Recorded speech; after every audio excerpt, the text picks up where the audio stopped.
رب رحيم مشفق متعطف لا ينتهي بالحصر ما أعطاه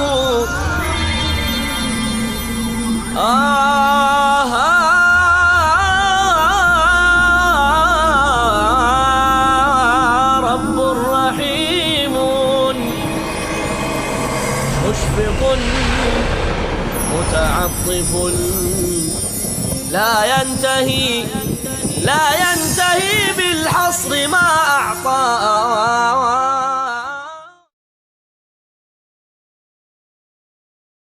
اعوذ باللہ من الشیطان الرجیم. بسم اللہ الرحمن الرحیم. والعصر ان الانسان لفی خسر الا الذین آمنوا وعملوا الصالحات وتواصوا بالحق وتواصوا بالصبر. رب اشرح لی صدری ویسر لی امری واحلل عقدۃ من لسانی یفقہوا قولی. معزز حاضرین اور محترم خواتین، مطالعہ قرآن حکیم کے جس منتخب نصاب کا سلسلے وار درس آج ہم شروع کر رہے ہیں، اس کا نقطہ آغاز ہے سورۃ العصر، جو ابھی میں نے تلاوت کی ہے. اور مجھے یقین ہے کہ آپ میں سے اکثر حضرات کو یہ سورہ مبارکہ زبانی یاد ہوگی. اس ابتدائی نشست میں چاہتا ہوں کہ اس سورہ مبارکہ کے بارے میں 4 تمہیدی باتیں اور تعارفی باتیں آپ نوٹ فرما لیں. یہ نہ صرف اس سورہ مبارکہ کے بارے میں بلکہ قرآن مجید کے بارے میں بحیثیت مجموعی بعض تعارفی امور بن جائیں گے. سب سے پہلی بات یہ کہ یہ قرآن حکیم کی مختصر ترین صورتوں میں سے ہے. کل 3 آیات پر مشتمل ہے، اور یہ نوٹ کر لیجئے کہ 3 آیات سے کم پر کوئی صورت مشتمل نہیں ہے. قرآن حکیم کی 114 صورتوں میں سے کوئی صورت 1 آیت یا 2 آیتوں پر مشتمل نہیں ہے. کم سے کم آیتیں 3. اور اس نے اتفاق یہ ہے کہ 3 ہی صورتیں ہیں جو 3 آیات پر مشتمل ہیں. سورۃ العصر جو آج ہم پڑھ رہے ہیں، سورۃ الکوثر، سورۃ النصر، 3 سورت. اس کے حوالے سے ایک اور بات بھی، اس کا حوالہ جو ہے آ جائے. نماز کے اندر جن رکعتوں میں سورہ فاتحہ کے ساتھ کچھ اور بھی قرأت کی جاتی ہے، اس کا بھی نصاب جو ہے کم سے کم 3 آیات کا ہے. اگرچہ کوئی ایک آیت اگر طویل ہو، جیسے آیت الکرسی ہے، آیت البر ہے، تو معاملہ دوسرا ہے، ایک آیت بھی کفایت کر جائے گی. لیکن یہ کہ عام طور پر اس کا نصاب جو ہے وہ 3 آیات کا ہوتا ہے، کہ کم سے کم 3 آیات کی قرأت کی جائے. تو پہلی بات یہ کہ یہ قرآن حکیم کی مختصر ترین صورتوں میں سے ایک ہے. دوسری بات یہ نوٹ کیجئے کہ یہ قرآن حکیم کی ترتیب نزولی کے اعتبار سے اولین صورتوں میں سے ایک ہے. اور اس ضمن میں یہ بات نوٹ کر لیں، قرآن مجید کی تنزیل میں اللہ تعالیٰ کی حکمت یہ شامل رہی ہے. ابتدا میں جو صورتیں نازل ہوئیں وہ حجم میں بہت چھوٹی، لیکن اپنے معانی کے اعتبار سے، مفاہیم کے اعتبار سے، اپنی حکمت کے اعتبار سے واقعتاً بہت پروفاؤنڈ، بہت جامع، بہت بامانی. اس کے بعد جیسے جیسے وقت گزرا، آپ کو معلوم ہے کہ پورے قرآن مجید کا نزول جو ہے وہ 23 برس میں مکمل ہوا ہے، 23 برس قمری. تو جیسے جیسے وقت گزرا، جو صورتیں نازل ہوئیں اب وہ حجم میں بڑھتی چلی گئیں اور ان کے مضامین کھلتے چلے گئے. یعنی یوں سمجھیے کہ جیسے آم کی ایک گٹھلی ہے، اسے آپ زمین میں دبا دیتے ہیں تو پہلے صرف 2 پتیاں نمودار ہوتی ہیں، اس کے بعد وہ ایک پودے کی شکل بنتی ہے، پھر ایک تنا بنتا ہے، ایک درخت کی شکل، پھر اس میں اوپر پتے لگتے ہیں، پھل لگتے ہیں، پھول آتے ہیں. بالکل اسی طرح قرآن مجید کی ابتدائی صورتیں ان گٹھلیوں کے مانند ہیں، بہت مختصر لیکن بہت پروفاؤنڈ، بہت بامانی۔ چنانچہ قرآن حکیم میں سورہ ہود میں اس حکمت کو اللہ تعالیٰ نے باقاعدہ بھی بیان فرمایا، الف لام را کتاب احکمت آیاتہ ثم فصلت من لدن حکیم خبیر۔ یہ قرآن حکیم ایک ایسی کتاب ہے جس کی آیتیں پہلے بہت پختہ کی گئی، گاڑھی کی گئی، مضبوط کی گئی، بہت پروفاؤنڈ، اور پھر ان کی تفصیل کی گئی، انہیں واضح کیا گیا، ان کو بیان کیا گیا۔ تو جیسے میں مثال ابھی دے چکا ہوں، آم کی گٹھلی سے درخت کے بننے کا پروسیس، یا جیسے کہ کوئی کلی ہو جو کھل کر پھول بنتی ہے، تو کلی کے اندر جو پتیاں موجود ہوتی ہیں نظر نہیں آتی، اب جب وہ پھول کھلتا ہے تو وہ پتیاں آپ کے سامنے آ جاتی ہیں۔ تیسری بات یہ نوٹ کیجئے کہ ابتدائی صورتیں جو ہیں ترتیب مصحف کے اعتبار سے یہ بھی عجیب حکمت ہے اللہ تعالیٰ کی، لیکن یہ کہ یہ موضوع میرا اس وقت نہیں ہے، میں تفصیل میں نہیں جاؤں گا کہ وہ حکمت کیا ہے۔ مصحف میں سب سے پہلے نازل ہونے والی صورتوں کو سب سے آخر میں رکھا گیا۔ یہ 30واں پارہ ہے، آپ کو معلوم ہے 37 صورتیں اس کے اندر موجود ہیں، ایک پارے کے اندر، پارہ عم جسے ہم عام طور پر کہتے ہیں، اور اس میں یہ چھوٹی چھوٹی صورتیں آخر میں آ کر تو بہت یہ حجم چھوٹا ہو جاتا ہے، 3 آیتوں کی، 4 5 آیتوں کی صورتیں ہیں۔ پھر اس سے ذرا پیچھے چلتے ہیں آپ تو 8-10 آیتوں کی، اس سے پیچھے چلتے ہیں تو 10-15 آیتوں کی۔ یہ سب سے چھوٹی صورتیں قرآن مجید کی، اور جو سب سے پہلے نازل ہوئی وہ مصحف میں سب سے آخر میں رکھی گئی، اور وہ صورتیں کہ جو 12 15 16 17 سال بعد نازل ہوئی ہیں آغاز کے، وہ ابتدا میں ہے، سورہ بقرہ ہے، سورہ آل عمران ہے، سورہ نساء ہے، سورہ مائدہ ہے، بڑی طویل صورت ہے۔ چوتھی بات یہ نوٹ کیجئے کہ یہ جو ابتدائی صورتیں ہیں قرآن حکیم کی، ان کا آغاز چونکانے والا ہے۔ والعصر، زمانہ گواہ ہے، زمانہ پکار رہا ہے، ندا کر رہا ہے، آواز دے رہا ہے۔ القارعہ ما القارعہ وما ادراک ما القارعہ، وہ کھڑکھڑا دینے والی شے، کیا ہے وہ کھڑکھڑا دینے والی شے، کیا سمجھا تم نے کیا ہے وہ کھڑکھڑا دینے والی شے۔ الحاقہ ما الحاقہ وما ادراک ما الحاقہ، وہ اٹل شے، وہ شدنی امر، وہ قطعی اور یقینی بات جو ہونے والی ہے، کیا ہے وہ یقینی بات، کیا تم سمجھے ہو کہ کیا ہے وہ یقینی بات؟ یہ انداز۔ عما یتساءلون عن النبأ العظیم الذی هم فیہ مختلفون، یہ کس چیز کے بارے میں چہمے گوئیاں ہو رہی ہیں؟ اس بڑی خبر کے بارے میں جس کے بارے میں ان میں اختلاف پیدا ہو گیا۔ حالی نے اس کو بہت خوبصورتی سے کہا ہے کہ وہ بجلی کا کڑکا تھا یا صوت ہادی، عرب کی زمین جس نے ساری ہلا دی، ایک ہلچل ہو گئی، لوگ چونک گئے، کیا بات کہی جا رہی۔ وہی انداز اس سورہ مبارکہ کا، والعصر، زمانہ گواہ ہے۔ کس بات پر گواہ ہے اس پر بعد میں بات ہوگی۔ تیسری بات یہ نوٹ کیجئے اس سورہ مبارکہ کے بارے میں کہ یہ قرآن حکیم کی سہل ترین صورت ہے، آسان ترین صورت۔ میرا انداز بدل گیا ہے، میں نے پہلی 2 باتوں کے بارے میں کیا کہا؟ یہ قرآن مجید کی مختصر ترین صورتوں میں سے ایک ہے، یہ قرآن حکیم کی اولین صورتوں میں سے ایک ہے، لیکن اب میں کہہ رہا ہوں یہ قرآن حکیم کی سہل ترین صورت ہے، آسان ترین صورت۔ یہ نوٹ کر لیجئے کہ اگرچہ پورا قرآن مجید کتاب مبین اسے کہا گیا ہے، ایک بڑی روشن کتاب ہے، واضح کتاب ہے، ایج پیچ نہیں ہے، اس میں کوئی پہلیاں نہیں بجھوائی گئی ہیں، بات بالکل سادہ انداز میں کی گئی ہے۔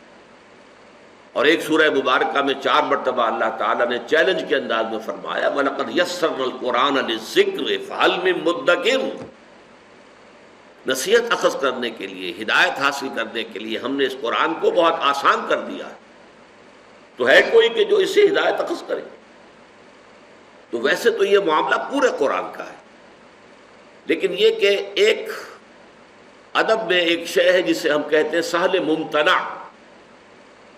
اتنی آسان بات کہ جو بظاہر تو نظر آئے بڑی آسان بات ہے، لیکن واقعہ یہ ہے کہ اس کے اندر گہرائی، اس کی گہرائی، اس کے اندر عمق، اس کے مضامین کا پھیلاؤ، وہ واقعتاً جو ہے انسان کے لیے حیران کن ہو جائے. اور اگر کوئی شخص یہ چاہے کہ اسی انداز میں وہ بھی کوئی بات کہے تو اسے وہ ناممکن نظر آئے. سہل ممتنع، ممتنع اسے کہتے ہیں کہ جس کے قریب جانا آسان نہ ہو. تو سہل ممتنع کی جو سب سے بڑی مثال ہے قرآن حکیم میں، یہ سورۃ العصر. اب ذرا نوٹ کیجئے کہ ہم اردو بولنے والے جاننے والے لوگ ہیں، اس میں کوئی ایک لفظ بھی ایسا نہیں آیا کہ جو ہمارے لیے نامانوس ہو. عصر، عصر حاضر، عصر زماں، معاصر لوگ ہم بولتے ہیں، زمانہ. اسی طریقے سے انسان، انسان تو اردو کا لفظ معلوم ہوتا ہے، ان الانسان لفی خسر. خسر، خسارہ، یہ اردو کے اندر مستعمل ہے. خسران اردو میں مستعمل ہے. آمنو، ایمان، یہ تو ہمارے لیے ایک ایسی چیز ہے کہ جس کے بارے میں کسی بھی وضاحت کی ضرورت نہیں، ہر شخص جانتا ہے ایمان کسے کہتے ہیں. عمل، اردو زبان کا لفظ ہے عمل الصالحات، صالح بھلا، صالح انسان ہے، اچھا انسان ہے. صالح، صالحات، اس میں یہ جمع مؤنث کا صیغہ آیا ہے، نیکیاں، بھلائیاں، اچھے اعمال. ذرا سا ایک لفظ جو ہے وہ غیر مانوس آپ کو نظر آئے گا، تواصو، لیکن یہ کہ اس کی بھی جو جڑ ہے وصیت، وہ اردو میں ہم بولتے ہیں. وصیت کرنا، تاکید کرنا، نصیحت کرنا. عام طور پر اردو میں یہ مستعمل ہے صرف انتقال کے وقت جو وصیت کی جاتی ہے. عربی میں اس کے لیے بھی لفظ وصیت ہے، لیکن عام طور پر بھی اگر آپ کسی کو کوئی بات، نصیحت کی بات تاکید کے ساتھ کہیں گے تو وہ وصیت اس کے لیے لفظ مستعمل ہے. مشفق متعطف. صبر، حق، یہ سارے الفاظ جیسا کہ میں نے عرض کیا معلوم ہوتا ہے اردو زبان کے الفاظ. اس موقع پہ مناسب معلوم ہوتا ہے کہ اس وقت ہم ترجمہ سادہ سا کر لیں. والعصر کہنے کو تو یہ ہمیں معلوم ہوتا ہے کہ ایک لفظ ہے، یہ ایک لفظ نہیں ہے، دو کلمات پر مشتمل ہے. واو حرف جار، العصر، والعصر، اور یہ واو کا فائدہ یہاں قسم کا ہے، زمانے کی قسم ہے. یا چونکہ قسم جو ہے وہ عام طور پر شہادت کے لیے آتی، گواہی کے لیے آتی. زمانہ گواہ ہے. ان، یہ حرف تاکید ہے. ان الانسان لفی خسر، یقیناً تمام انسان خسارے میں ہے. انسان جیسا کہ میں نے عرض کیا ہم جانتے ہیں، اس پر جو الف لام لگا ہے، کسی اسم نکرہ پر الف لام اگر لگتا ہے الف معنی پیدا ہوتے ہیں. کوئی معین انسان، لیکن ایک مفہوم یہ بھی ہوتا ہے تمام انسان، اسے حصر کہتے ہیں. ان الانسان، تمام انسان. لام حرف تاکید ہے، لفی خسر، فی پھر حرف جار ہے. یقیناً وہ ہے اندر، خسرن، خسارے کے. یہ میں نے پرانے انداز کا ترجمہ کیا ہے، فی کو واضح کرنے کے لیے. اندر، بیچ، بیچ خسارے کے، اندر خسارے کے. جب لفظی ترجمہ قرآن مجید میں آپ کبھی دیکھتے ہوں گے تو وہ اس طرح کی ترکیب ہوتی ہے، کیونکہ وہ کوشش ہوتی تھی کہ ہر لفظ کا ترجمہ جو ہے وہ اس کے ساتھ ہی آ جائے. خسرن یہ اسم نکرہ ہے، اور نکرہ جو ہے عربی زبان میں جو مختلف معانی دیتا ہے ان میں سے ایک تفخیم کہلاتا ہے، بڑی عظمت. یعنی خسارہ معمولی نہیں، بہت بڑا خسارہ، بہت عظیم خسارہ، بہت بڑی تباہی، بہت بڑی بربادی. تو ترجمہ کیا ہوا؟ دو آیتیں ملا کر ہم نے جب ترجمہ کیا، زمانہ گواہ ہے، تمام انسان عظیم ہلاکت میں ہیں، دو چار ہوں گے عظیم تباہی سے. اس کے بعد اللہ، یہ حرف استثناء ہے، سوائے ان کے. یہاں پہ اب استثناء ہو رہا ہے، ایکسیپشن. یعنی تباہی جو ہے وہ قاعدہ کلیہ ہے، دیٹ از اے رول. پوری نوع انسانی کے لیے ہلاکت، بربادی، تباہی، یہ تو قاعدہ کلیہ ہے، لیکن اس میں ایکسیپشنز ہیں۔ لیکن وہ ایکسیپشنز کن کے لیے ہیں؟ الا الذین آمنوا، سوائے ان کے جو ایمان لائے، وعملوا الصالحات، اور انہوں نے نیک اعمال کیے، اچھے اعمال کیے، بھلے کام کیے، وتواصوا بالحق، اور انہوں نے ایک دوسرے کو وصیت کی، ایک دوسرے کو نصیحت کی، ایک دوسرے کو تاکید کی، حق کی۔ یہ پھر تفصیل میں جب ہم جائیں گے تو میں عرض کروں گا کہ حق کے کیا کیا معنی ہیں اور یہ کس قدر جامع لفظ ہے۔ ابھی ہم صرف ایک رواں ترجمہ کر رہے ہیں۔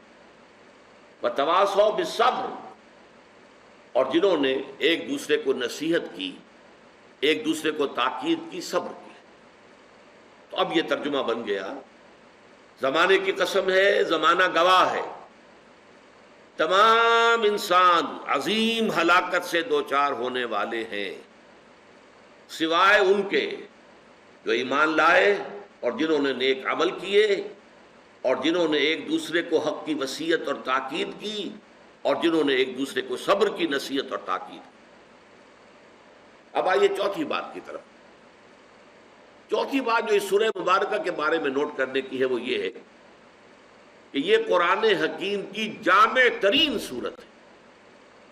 یہاں پھر میرے انداز کو نوٹ کر لیجئے، میں نے دو باتوں کے بارے میں کہا تھا، مختصر ترین صورتوں میں سے ایک، اولین صورتوں میں سے ایک، لیکن سہل ترین صورت اور جامع ترین صورت۔ ہو سکتا ہے بعض حضرات کے ذہن میں اشکال آئے کہ سورہ فاتحہ، اس کی عظمت، اس کی فضیلت، کیا اس سے بھی جامع ہے یہ؟ سورۃ الاخلاص تہائی قرآن کے مساوی حضور فرماتے ہیں، کیا اس سے بھی جامع تر ہے؟ تو نوٹ کر دیجئے، میں چاہتا ہوں کہ اس بات کو اچھی طرح سمجھ لیں۔ دیکھیے، اگرچہ اسلام کی جڑ توحید ہے، بنیاد، اور توحید کے موضوع پر اس میں کوئی شک نہیں کہ جامع ترین صورت سورۃ الاخلاص، قل هو اللہ احد اللہ الصمد لم یلد ولم یولد ولم یکن لہ کفوا احد۔ لیکن ظاہر بات ہے کہ یہ صرف جڑ کی بات ہوئی ہے، ابھی پورا درخت تو سامنے نہیں آیا۔ اس پہلو سے ایک خاص اعتبار سے یقیناً عظیم ترین صورت جو ہے سورہ اخلاص ہے۔ ہمارے دین کے جو جڑ ہے، ایمان کی جو اصل بنیاد ہے، توحید۔ اسی طریقے سے قرآن کا ایک فلسفہ ہے، وہ فلسفہ ہم پڑھیں گے انشاءاللہ اسی منتخب نصاب کا جب دوسرا حصہ شروع ہوگا۔ اس فلسفے کے اعتبار سے عظیم ترین سورت سورۃ الفاتحہ ہے، لیکن ظاہر بات ہے کہ فلسفہ اپنی جگہ پر بڑی اہمیت کا حامل ہونے کے باوجود جب ہم دیکھتے ہیں سورۃ العصر کے اعتبار سے تو وہ ایک جز قرار پائے گا، وہ ایک پہلو ہے، اس کے اعتبار سے یقیناً اور عظمت اس کی ہے۔ عظیم ترین سورت قرآن مجید کی سورہ فاتحہ ہے، جسے پورے قرآن کے ہم بدن بھی قرار دیا گیا ہے۔ وَلَقَدْ آتَيْنَاكَ سَبْعًا مِنَ الْمَثَانِي وَالْقُرْآنَ الْعَظِيمِ، قرآن عظیم کہا گیا ہے سورہ فاتحہ۔ ہم نے آپ کو عطا کی ہیں 7 آیتیں جو بار بار دہرائی جاتی ہیں اور جو در حقیقت خود اپنی جگہ پر ایک مکمل قرآن عظیم ہے۔ لیکن اب نوٹ کیجئے اصل بات، قرآن مجید کا اصل موضوع کیا ہے؟ یہ صرف فلسفے کی کتاب نہیں ہے، یہ صرف توحید کی کتاب نہیں ہے، یہ کتاب ہدایت ہے، ہدی للناس، ہدی للمتقین۔ اصل میں سورہ فاتحہ ہی میں جو ہم ہر رکعت میں نماز کے پڑھتے ہیں اور کہتے ہیں اہدنا الصراط المستقیم، پروردگار ہمیں سیدھے راستے کی ہدایت بخش۔ وہ صراط مستقیم کیا ہے؟ اس صراط مستقیم، اس راہ ہدایت کے اعتبار سے جامع ترین صورت یہ سورۃ العصر ہے۔ صراط مستقیم، اس کے سنگ ہائے میل کیا ہے؟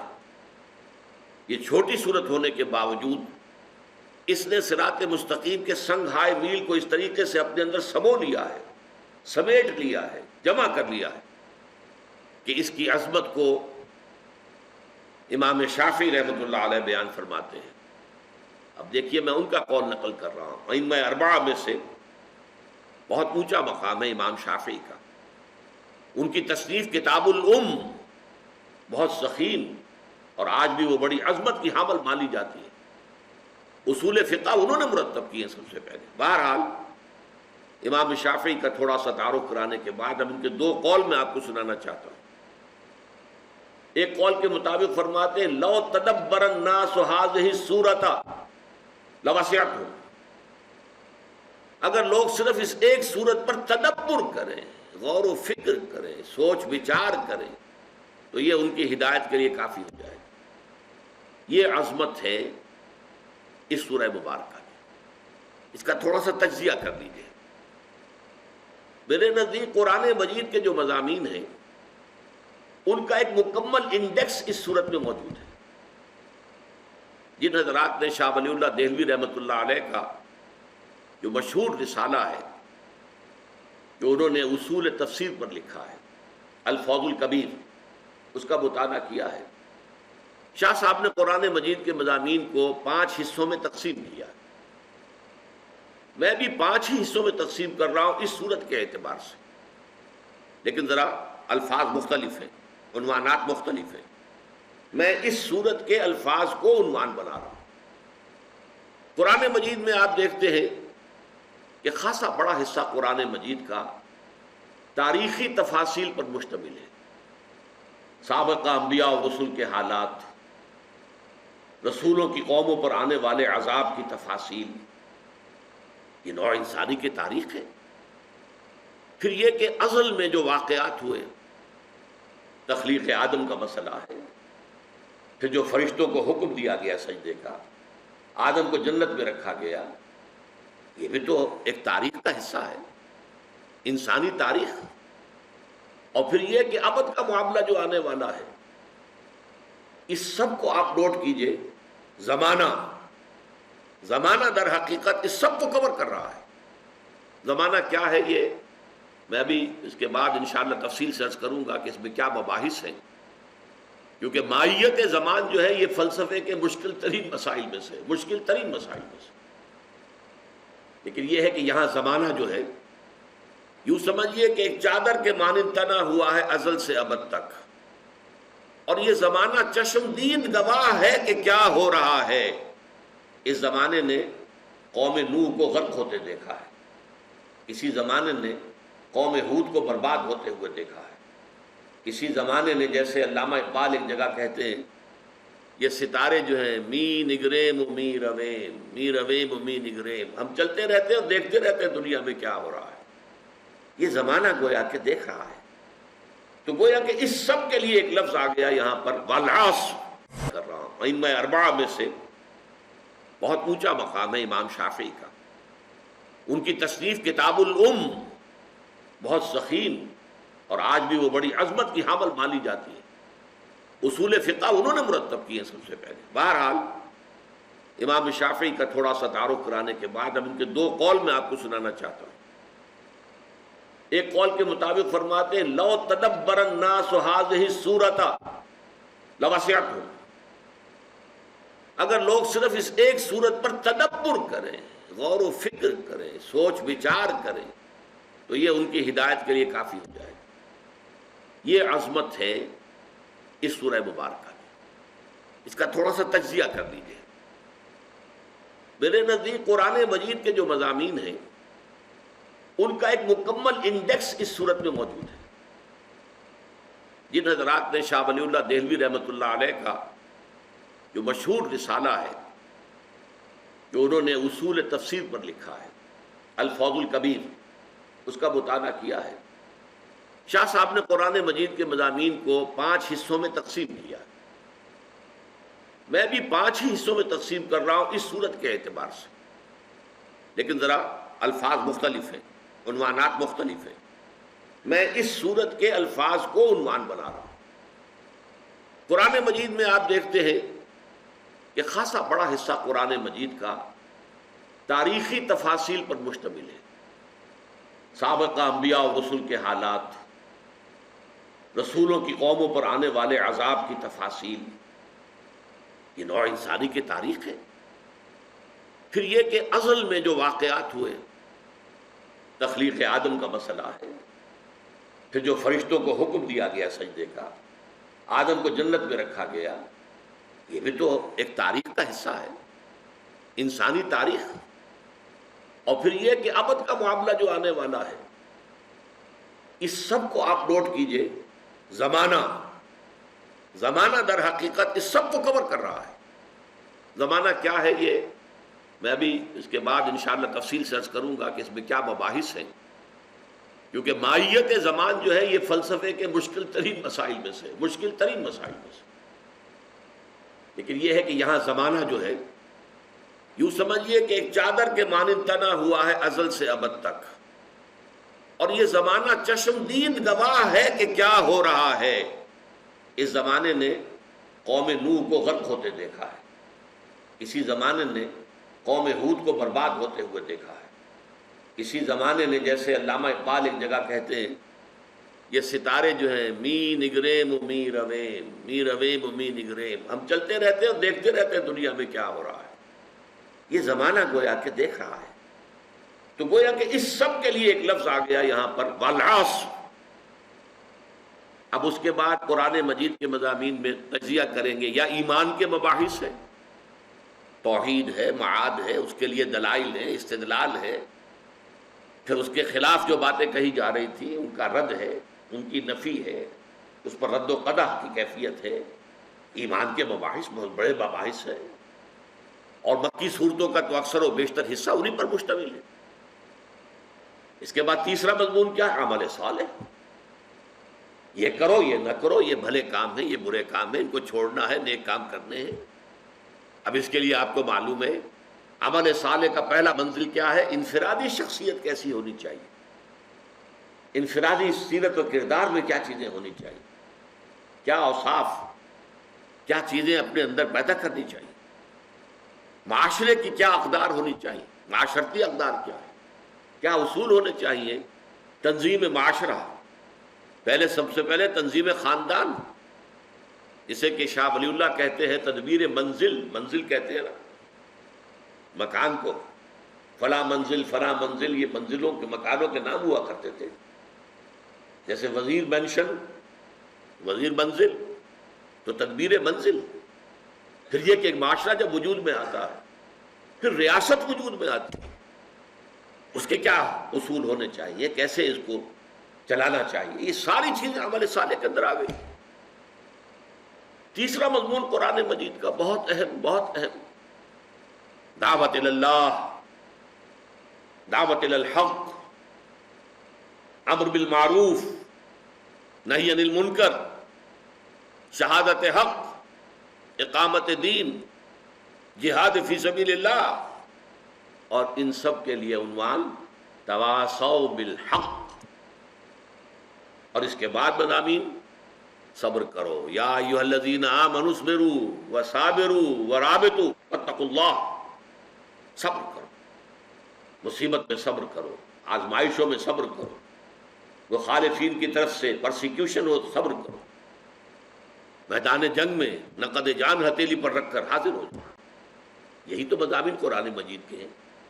یہ 5 مضامین، ایک عصر کے حوالے سے تمام تاریخی مباحث، اس کے لیے عنوان والعصر، ایمانیات کے سارے مباحث الا الذین آمنوا، پھر تمام اعمال، اخلاق، انفرادی سے لے کر تنظیم ملت اور تاسیس ریاست تک کے سارے معاملات عمل صالح، پھر تمام نیکی کا پرچار، حق کی دعوت، حق کی اشاعت، اس کے لیے تواصی بالحق، اور پھر صبر، مصابرت، ڈٹے رہنا، جھیلنا، تکلیف برداشت کرنا، اس لیے کہ تواصی بالحق کو آسانی سے پسند نہیں کیا جائے۔ الحق مرن، حق تو کڑوا ہوتا ہے، جب بھی آپ حق کی بات کریں گے پھر آزمائش آئے گی، پھر تکلیفیں آئیں گی، پھر مصیبتیں آئیں گی، اس لیے کہ دنیا میں حق کو پسند کرنے والے لوگ نہیں۔ یہ 4 باتیں ہیں جو میں نے عرض کی ہیں، بڑی ابتدائی۔ پھر نوٹ کر رہا ہوں، یہ قرآن حکیم کی مختصر ترین صورتوں میں سے ایک ہے، یہ قرآن حکیم کی ترتیب نزولی کے اعتبار سے اولین صورتوں میں سے ایک ہے. یہ قرآن حکیم کی سہل ترین صورت ہے، سہل ممتنع کی سب سے بڑی مثال. نمبر 4، یہ قرآن حکیم کی جامع ترین صورت. اب آئیے ذرا اس کا تجزیہ کیجئے گرامر کے اعتبار سے. دیکھیے، والعصر ان الانسان لفی خسر الا الذین آمنوا وعملوا الصالحات وتواصوا بالحق وتواصوا بالصبر. آیتیں 3 ہیں، لیکن ذرا غور کریں گے تو معلوم ہوگا جملہ ایک ہی ہے. اس لیے کہ والعصر، زمانے کی قسم ہے، زمانہ گواہ ہے. بات تو پوری نہیں ہوئی، اسے آپ جملہ نہیں کہیں گے، کلام تام نہیں کہیں گے، مکمل بات نہیں ہوئی. اس لیے کہ جب تک قسم کے ساتھ جواب قسم نہ ہو کہ کس بات پر قسم کھائی جا رہی ہے. اللہ کی قسم، بھائی ہاں بھائی کس بات پر اللہ کی قسم کھا رہے ہو. تو والعصر جو ہے، اب اس کو عربی گرامر میں کہتے ہیں مرکب ناقص. یہ مکمل جملہ نہیں ہے، یہ کلام تام نہیں ہے، بلکہ مرکب ناقص ہے. والعصر ان الانسان لفی خسر، یقیناً انسان، تمام انسان خسارے میں ہیں، گھاٹے میں ہیں، ٹوٹے میں ہیں، ہلاکت اور بربادی سے دوچار ہونے والے. یہ درمیانی آیت جو ہے مکمل جملہ ہے اپنی جگہ پر، ان الانسان لفی خسر. لیکن اب آئیے تیسری آیت، الا الذین آمنوا وعملوا الصالحات وتواصوا بالحق وتواصوا بالصبر. اب یہاں الا سے بات شروع ہو رہی ہے. یہ بھی جملہ نہیں ہے، اس لیے کہ استثناء میں جب تک کہ مستثنی منہ کا تذکرہ نہ آئے. کس چیز سے مستثنیٰ کر رہے ہیں آپ؟ جب تک کہ اس کا ذکر نہیں آئے گا تو محض استثناء جو ہے وہ تو کوئی مفہوم جو ہے اپنا کنوے نہیں کرتا.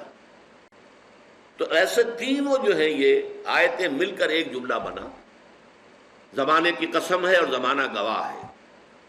تمام انسان خسارے میں ہیں، ٹوٹے میں ہیں، تباہ اور برباد ہوں گے.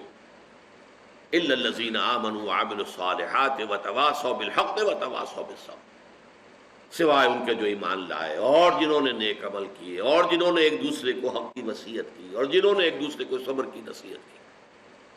ایک اور اعتبار سے نوٹ کیجئے، جو مرکزی آیت ہے وہی اس سورہ مبارکہ کی اصل جو ہے جان میں، ان الانسان لفی خسر. یہ پہلی آیت کے ساتھ مل کر بھی جملہ مکمل ہو جاتا ہے. والعصر ان الانسان لفی خسر، جملہ مکمل ہے. اور یہ تیسری آیت کے ساتھ مل کر بھی جملہ مکمل ہو جاتا ہے، ان الانسان لفی خسر الا الذین آمنوا وعملوا الصالحات وتواصوا بالحق وتواصوا بالصبر. تو یہ 3 آیتوں میں ویسے بھی عددی اعتبار سے بھی مرکزی ہے اور مضمون کے اعتبار سے بھی مرکزی ہے. اب آئیے ذرا ہم غور کریں، خسران انسانی کا جو نقشہ اس صورت میں کھینچا گیا ہے، جس کے لیے میں ایک لفظ استعمال کرنا چاہتا ہوں. آپ نے سنا ہوگا فلسفے اور ادب کے میدان میں دی ڈیوائن کامیڈی. میں اس کے برعکس ایک لفظ استعمال کر رہا ہوں، دی ہیومن ٹریجڈی، انسانی المیہ. تمام انسان خسارے میں ہیں، تمام انسان ٹوٹے میں ہیں، تمام انسان بربادی سے، تباہی سے دوچار ہونے والے ہیں. اس سے بڑی ٹریجڈی کیا ہوگی؟ اس سے بڑا حزنیہ کیا ہوگا؟ اس کے کیا کیا پہلو ہیں، اس کو نوٹ کر لیجئے. سب سے پہلے تو مشاہدہ کیجئے انسانوں کی عظیم اکثریت کیسی کیسی مشکلات کے ساتھ دوچار ہوتی ہے. عظیم اکثریت وہ ہے کہ جو کمر توڑ دینے والی مشقت کرنے کے باوجود 2 وقت پیٹ بھر کر کھانا نہیں کھا سکتے، جن کے بچوں کو علاج کی سہولت میسر نہیں. مشقت، محنت، تکلیف، نہ صرف محنت و مشقت. اب آئیے ذرا ہم غور کریں، خسران انسانی کا جو نقشہ اس صورت میں کھینچا گیا ہے، جس کے لیے میں ایک لفظ استعمال کرنا چاہتا ہوں. آپ نے سنا ہوگا فلسفے اور ادب کے میدان میں دی ڈیوائن کامیڈی. میں اس کے برعکس ایک لفظ استعمال کر رہا ہوں، دی ہیومن ٹریجڈی، انسانی المیہ. تمام انسان خسارے میں ہے، تمام انسان ٹوٹے میں ہے، تمام انسان بربادی سے، تباہی سے دوچار ہونے والے ہیں۔ اس سے بڑی ٹریجڈی کیا ہوگی؟ اس سے بڑا حزنیہ کیا ہوگا؟ اس کے کیا کیا پہلو ہیں، اس کو نوٹ کر لیجئے۔ سب سے پہلے تو مشاہدہ کیجئے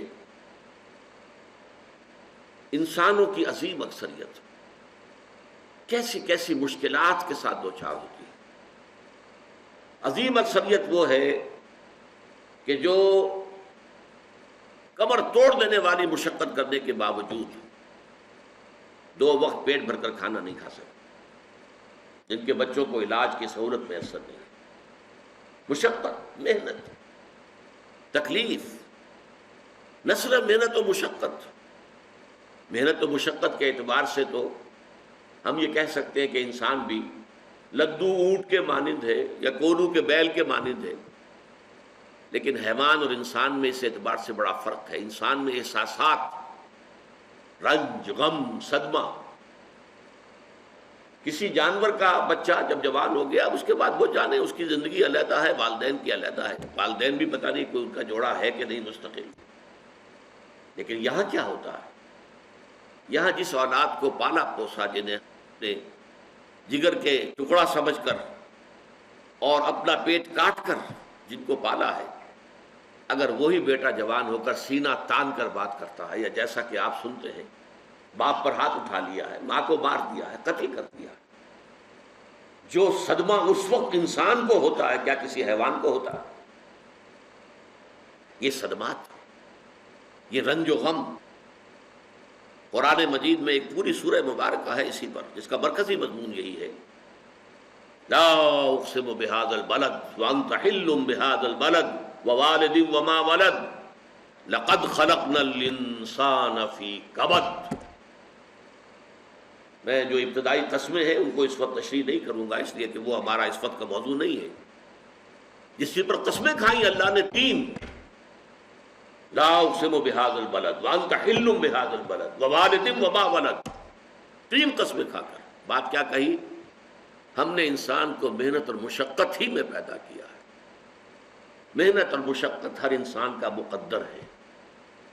عام طور پر سمجھا یہ جاتا ہے کہ غریب لوگوں کے لیے یہ معاملہ ہے، نہیں، اصل میں محنت اور مشقت کی شکلیں مختلف ہیں۔ کوئی شخص دفتر میں بیٹھا ہوا مشقت کر رہا ہے، کسی کی ذہنی مشقت زیادہ ہے، کسی کی جسمانی مشقت زیادہ ہے۔ یہ جسمانی مشقت والا جو ہے تھک ہار کر رات کو سوتا ہے تو صبح کی خبر لائے گا، وہ پوری طرح ٹانگیں پھیلا کر سوتا ہے۔ اور یہ جو ذہنی مشقت کرنے والے ہیں، لمبی لمبی کاروں میں چلنے والے اور بڑے بڑے محلوں میں رہنے والے، ایئر کنڈیشنڈ آفیسز اور بنگلوں میں رہنے والے، ان کی راتوں کی نیند حرام ہو جاتی ہے۔ ان کو جو مسائل درپیش ہوتے ہیں، انہیں جو صدمے ہوتے ہیں، انہیں جو فرسٹریشنز ہوتی ہیں، یہ نقصان ہو گیا ہے، یہ معاملہ ہو گیا ہے، فلاں نے یہ کر دیا ہے، فلاں پرابلم پیدا ہو گیا ہے، یہ ساری چیزیں جو ہیں یہ اس غریب مزدور کے لیے نہیں ہوتی۔ آپ کو معلوم ہے ہپنوٹکس کی ضرورت جو ہے انہی عمرا کو ہوتی ہے، سیڈیٹیوز کی ضرورت انہی کو ہوتی ہے، ٹرینکولائزرز انہی کو چاہیے، انہیں نرم گدیلوں کے اوپر نیند نہیں آتی۔ تو مشقت اور محنت ہر ایک کے لیے ہے۔ صدمہ، غالب نے بہت خوب کہا تھا، قید حیات و بند غم اصل میں دونوں ایک ہے۔ موت سے پہلے آدمی غم سے نجات پائے کیوں؟ یہ انسان کا مقدر ہے، یہ تو ہو کر رہنے والی شے ہے۔ غم تو رہے گا، صدمہ رہے گا۔ آپ کو شاید یاد آیا ہو، ایک بڑی عظیم ہستی گزری ہے انسانی تاریخ میں، گوتم بدھ، کپل وستو کا شہزادہ، at the prime of his youth, 30 برس کی عمر، اس نے مشاہدہ کیا لوگوں کو، لوگ دکھوں میں ہیں، لوگوں کے لیے مصیبتیں ہیں، لوگوں کے لیے تکلیفیں ہیں۔ ایک اندھا آدمی دیکھا اس نے چلتا ہوا جو ٹھوکر کھا کے گرا اس کے نگاہوں کے سامنے۔ اس نے سوچا یہ کیا ہو رہا ہے، کیوں ہے یہ اندھا کیوں ہے؟ کسی کو اندھا پیدا کر دیا جاتا ہے، پیدائش کے اندھا۔ کسی والدین کے سامنے اس کو بچہ جو ہے دم توڑ رہا ہے، کچھ نہیں کر سکتے، ٹک ٹک دیدم دم نہ کشیدم، جا رہا ہے تمہارے ہاتھوں میں سے، نکل رہا ہے، جا رہا ہے۔ قرآن مجید میں بھی سورہ واقعہ میں قسم کھائی گئی ہے، فلولا ان کنتم غیر مدینین ترجعونہا ان کنتم صادقین۔ واپس لے سکتے ہو تو لے لو، موت کے پنجے سے چھڑا لو، اگر تمہارے اندر کوئی طاقت ہے۔ نہیں جا رہا ہے، رو رہے ہیں۔